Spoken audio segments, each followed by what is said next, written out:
Everybody is here. Okay. My name is Jackie Henderson, and I am a teacher in the United States. Okay, thank you so much. And how long have you been working? I have taught for 21 years. That's more than my experience. Okay, I taught for 10 years, I see. and then I stopped and raised my children, and then I came back, and I am now on 11 years of teaching. Oh, great. But total 21. Yes. So now I would like to invite one of my students to interact with you. Lohita, I would like to start with you, please. Hello, ma'am. I'm Hello. Lohita Giri. How are you, ma'am? Hi, fine. How are you today? I'm well, ma'am. Thank you. Is STEM for the average student? Is your question, is STEM for the average student? Yes, ma'am. Society in the world, it's very important to teach our students, all students, science and technology. As much as everyone uses technology today, just like we are right now connecting across the world, that it is super important that students know how to use technology, understand how it's built and how it's made, and how we can create things ourselves with technology. We have a 3D printer in our school that our students use and make and create designs. And so they see technology that way. And then we also, gosh, we have robots, and we do some engineering activities. We are building a bridge right now for a competition on next Friday for my 7th grade students. They're making a bridge, a model bridge out of popsicles and glue. And then they see if it can hold, how much weight it can hold. And so far, one of our bridges has held about 80 pounds. So that's a technology, that's an engineering activity. So STEM is good for all. Be there in the year 2022. I have been to Arkansas State, so where I visited a few middle schools, and I had nice. first our experience visiting the U.S.A. Wonderful. Yes. I'm traveling to Japan in 2 weeks to run a marathon. Oh, I'm a runner, and I'm going to run a marathon, and I would like to connect with the school over there and just go visit. I think that would be a wonderful experience. wow, that's so awesome. Okay. And Okay, sorry. yeah, I can hear you. I'm requesting you, if there is any possibility, could you ask your students to show their robotic project works with my students? Oh, maybe we could do that.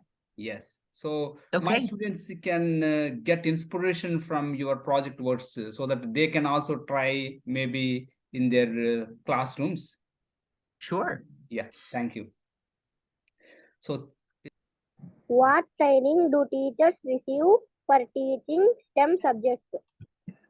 What training do we need? I'll be honest, a lot of our training is done just on our own. So we have to, teachers, sometimes we just have to figure things out and teach ourselves.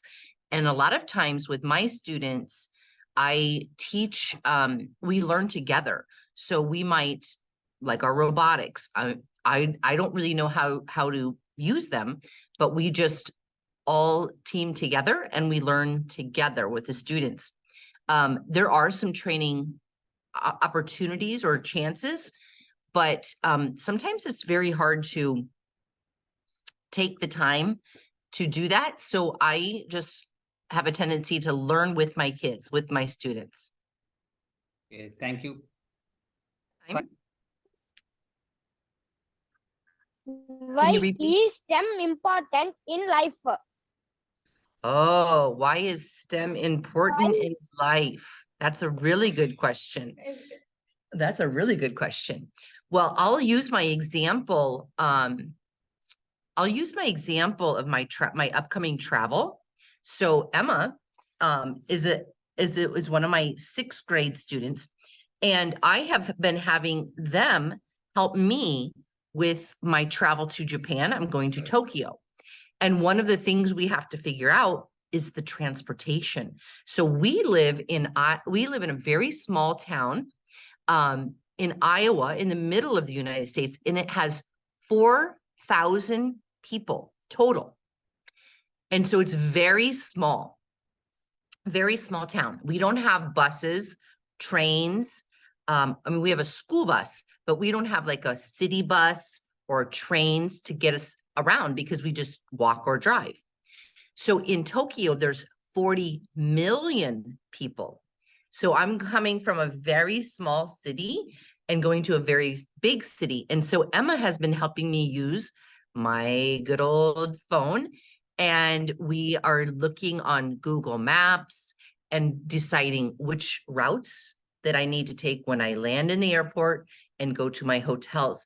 So if I didn't have Google Maps and I didn't have a student who understood how to use them, then I would arrive in Japan and be very confused and lost. Yeah. So the technology that we use with our transportation, I have booked all of my stays in my airlines, all with using apps on my phone.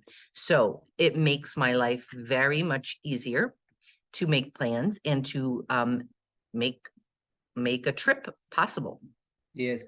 So may I ask your student why the STEM is so important? I want to know from her also. Oh, Emma, why do you think STEM is important? I was telling them that sometimes we do robots and we do 3D printing. I think it's important to know how to do different skills, like, for example, like the 3D printing, because a lot of the stuff that comes with that is like measuring, and a lot of that's important to know. And like robots, like being able to program stuff and like telling it what to do. It's good. Okay, thank you. Okay, Durga Sai, over to you. Yes, sir. Hello, ma'am. Hi. Hi. How are you, ma'am? I'm good. How are you? I am also fine. This is Durga Sai. I am glad to interact with you. Can I ask a question, ma'am? You may. Sure. So my question is, are there after school STEM programs? No. Are there what? After school STEM programs. Did you say, are there after school Yes, yes. STEM programs? Yes, that's this Okay. question. That's another good question. In our town, like I said, is very small. It'd probably be like a village in India. I'm not sure what you would call a small city or like a little town. Yeah, But Hamlet. okay. So we don't have a lot of after school STEM opportunities. So mainly it happens in the school day. But if you go to big schools in big cities, they have a lot of opportunity for STEM, much different than our school. They might have a robotics club. They might have a club that does, like CAD design work. So it's different that way for us. Yes. Thank you. Tedipia, over to you. Yes, sir. Hello, ma'am. This is Tedipia. Can I ask one question, ma'am? You may.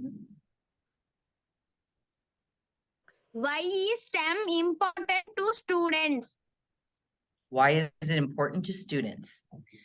I think, like we said a little bit ago, that when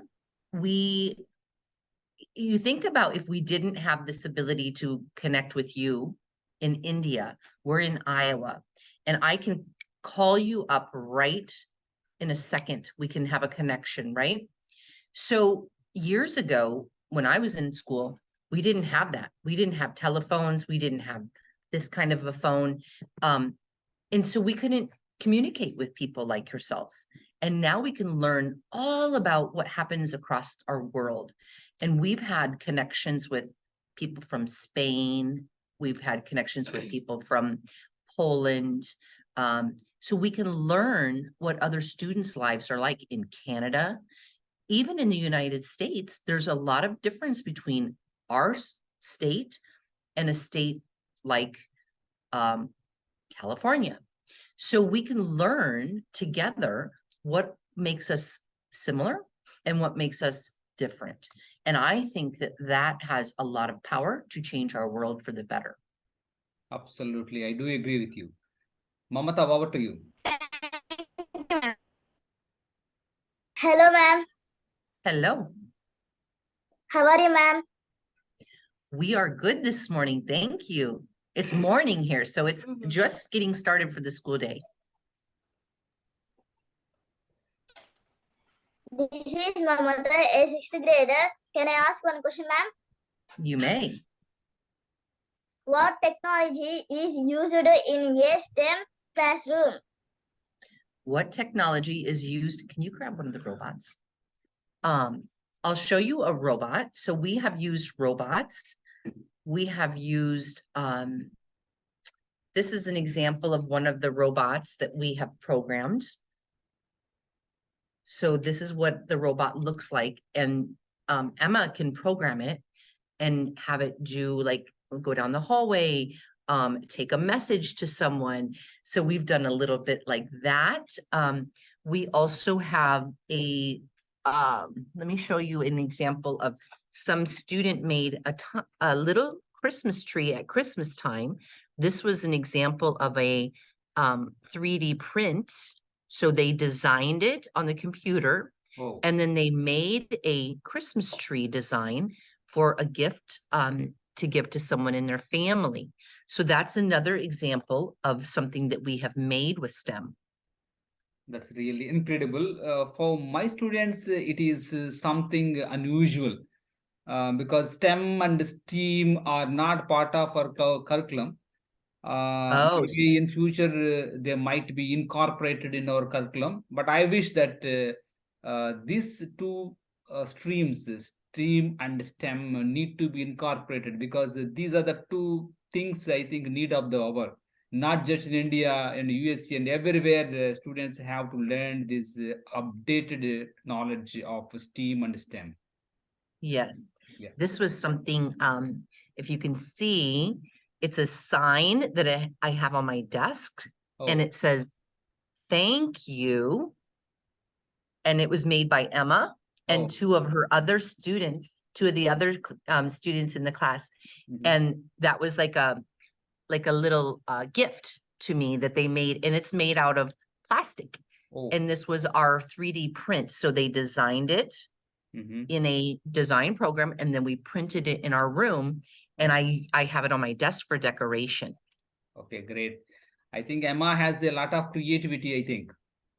She's very creative. She's very good with computers. So that is one thing that we try to encourage, especially our females, to everybody, but it's very important because females are underrepresented in STEM. And so Emma is very good at technology, and I encourage her. That's why she's helping me get my train systems figured out on Google Maps to understand which one is the best, shortest route and for the least amount of money.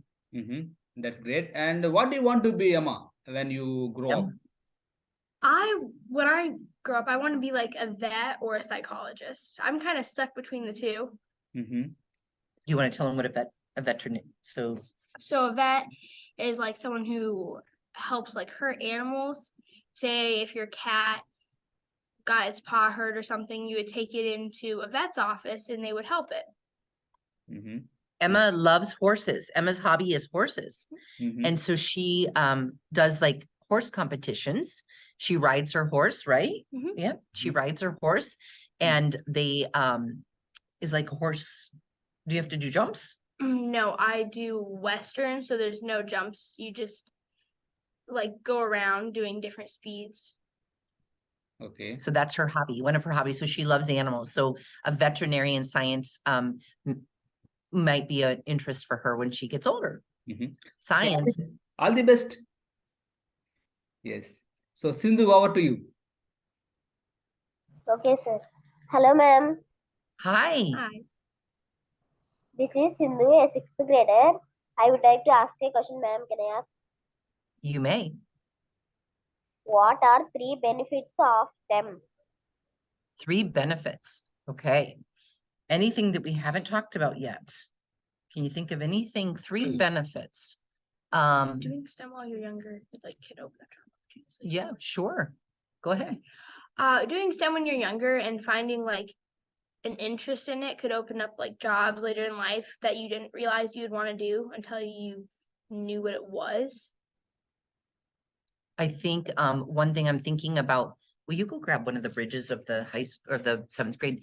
So we're building a bridge out of popsicles, which is engineering. Okay. We're trying to figure out which bridge would hold the most weight. And we're putting books on top of it because we don't have a better system. But this is an example of a bridge that they are designing with popsicle sticks. So I don't know how to say, I don't know what it would be like for India, but Yeah, ice cream sticks. ice cream sticks. Okay.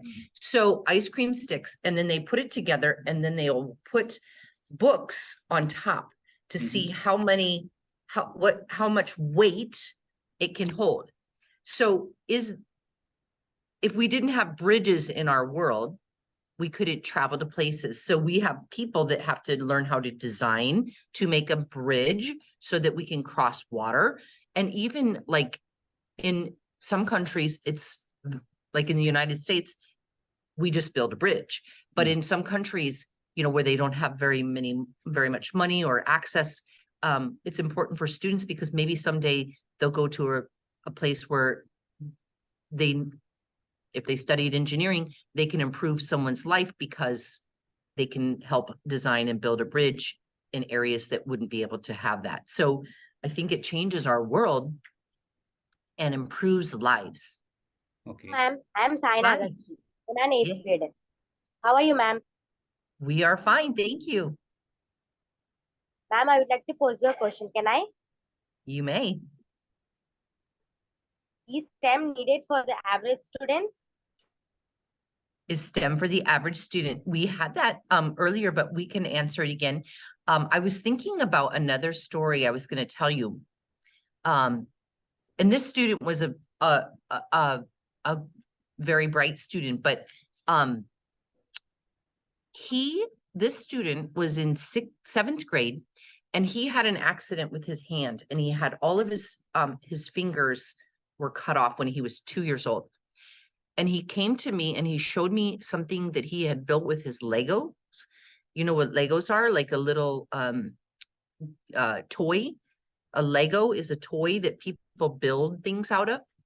And he had built a hand that he could use to grab something. And so he showed me that, and I said, oh my goodness. This student had a very strong, mind for design. So he got on the computer and designed a hand or fingers, because his fingers were gone. And he was able to 3D print a hand in my room that he could then grab a bottle. And he'd never been able to do that since he was 2. So he was a smart kid, but it doesn't matter. Any student would be able to do that with using the computer, and we troubleshoot and figured it out. And he was able to have a hand that he didn't have before. And that was in our room, in our classroom. And I think that that's just really crazy to think that today we can do that. We have that ability because, normally he'd have to go to a hospital and get a prosthetic, and cost thousands of dollars. And he was able to make his hand right here in our classroom in our school. So that's quite interesting. Thank you, ma'am. A day. Oh, what is a day like in my classroom? Yes. My classroom is very different. So I have students who are very good students. So they perform very well in school. So they're like maybe above their other students in their grade level. So they come to me.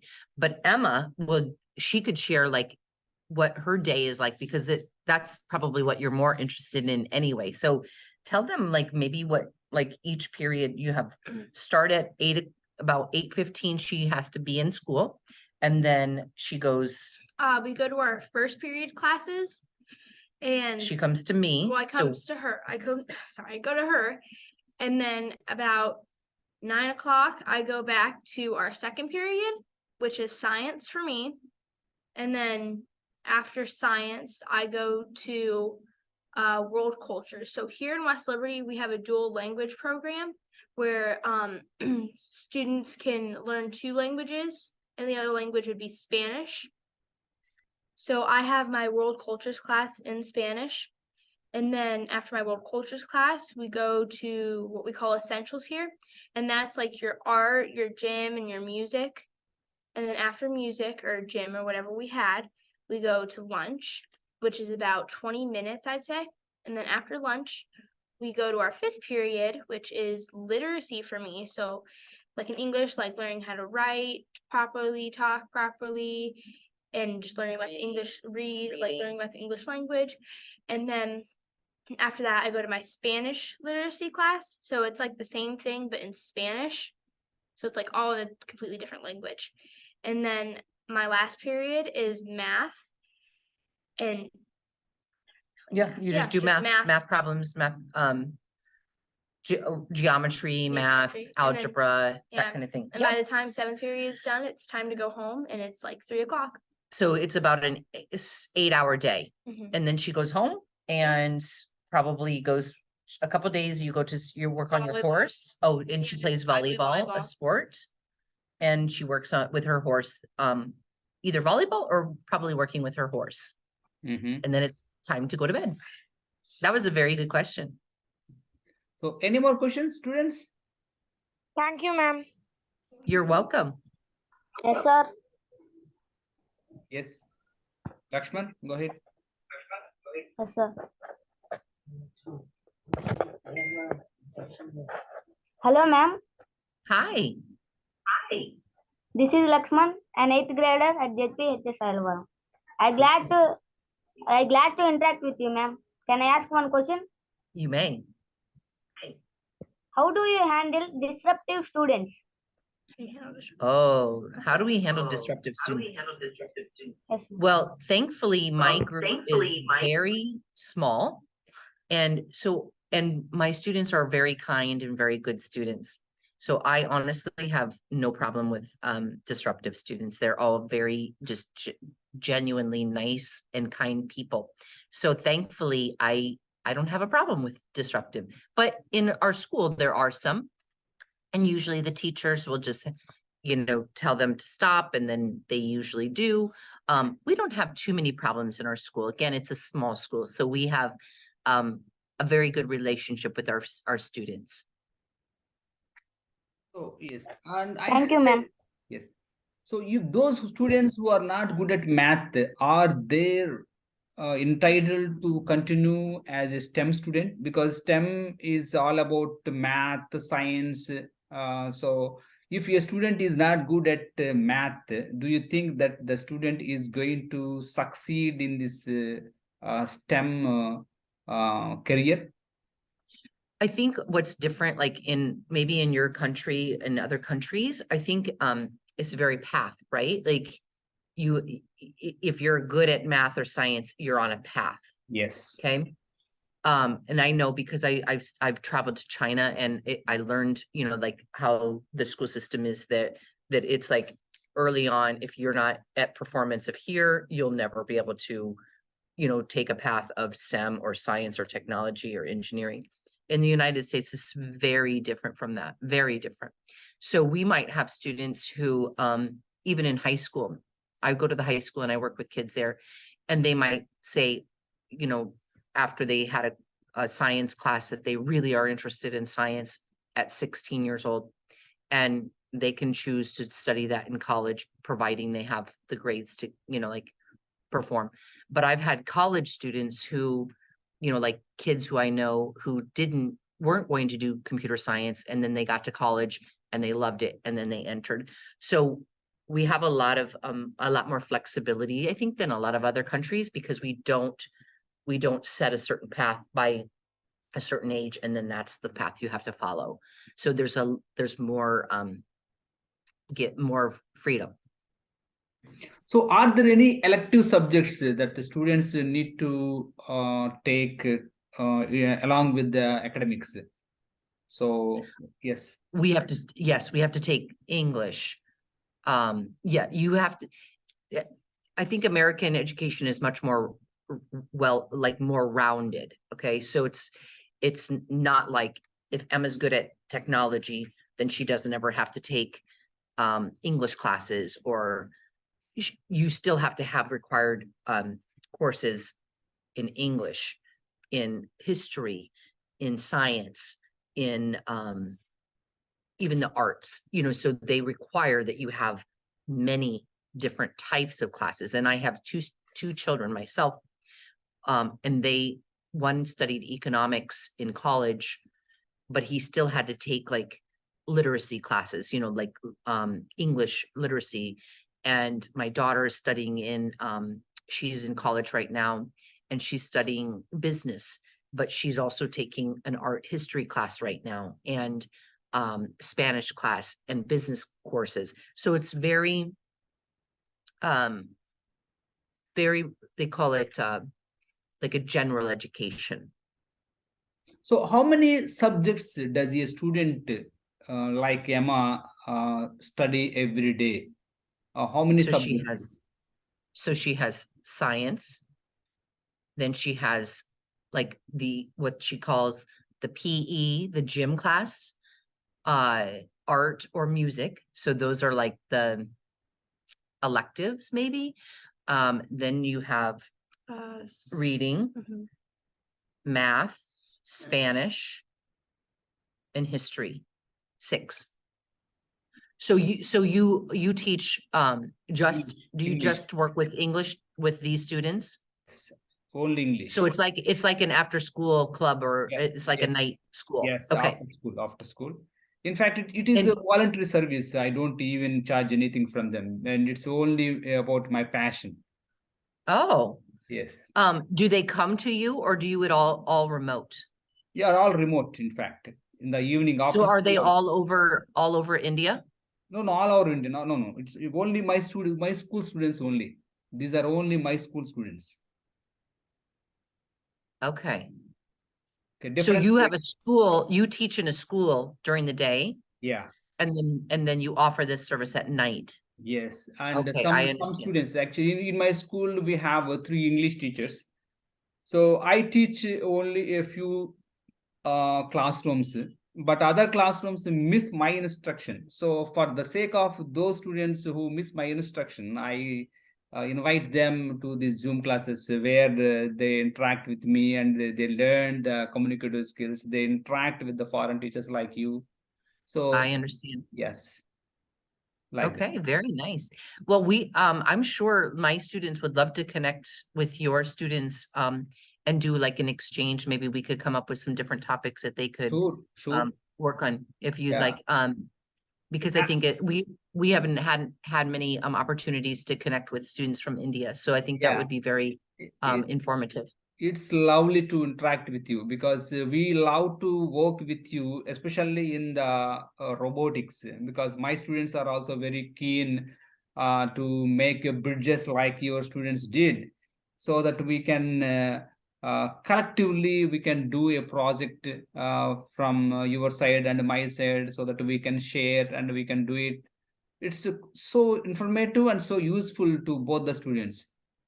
Exactly. Okay. Well, we can be in touch for sure. Very good job, everybody, on your English practice today. I think that was very helpful for both of us. And we learned a lot from you as well.